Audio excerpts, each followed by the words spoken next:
Here I have Cubot P50, and today I'm going to show you how to turn off front camera mirroring effect on this device.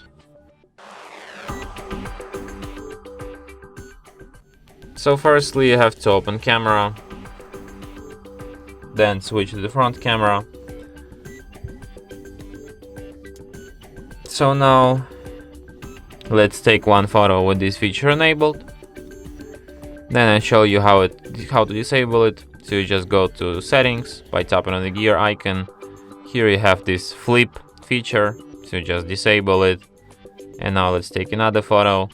And as you can see, on the first one we have lightning from the right side, and on the second one from the left side. But it's actually like on the right side, so I guess the mirrored photo is more, how can I say it, appropriate, you know.